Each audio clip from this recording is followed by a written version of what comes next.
के यस्तो साँच्चीकैमा हुन्छ त?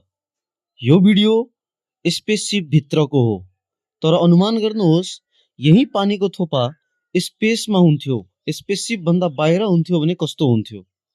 त यो कुरा हामी चाहिँ यसरी बुझ्न सक्छौं कि जब यो पानी स्पेसमा हुन्थ्यो त्यहाँ स्पेसमा एटमोस्फेरिक प्रेसर हुँदैन र एटमोस्फेरिक प्रेसर नभएको कारण यो पानी स्पेसमा छिर्ने बित्तिकै यो पानी सानो सानो टुक्रामा एकैपल्ट एक्सप्लोड हुन्थ्यो र स्पेसको टेम्परेचर -273 डिग्री सेल्सियस जुन कि निकै कम भएको कारणले त्यहाँ भएको त्यो पानीको सानो टुक्राहरू तुरुन्तै बरफमा जम्थ्यो र यसबाट हामी यो बुझ्न सक्छौं कि स्पेसशिपमा पानी ड्रप बनेर तैरिन त सक्छ तर स्पेसमा सक्दैन, किनकि स्पेसमा एटमोस्फेरिक प्रेसर, टेम्परेचर र भ्याक्युम भएको कारणले त्यो पानी तुरुन्तै फुटेर सानो सानो टुक्रामा चेन्ज हुन्छ र त्यो सानो सानो टुक्रा बरफ बन्छ।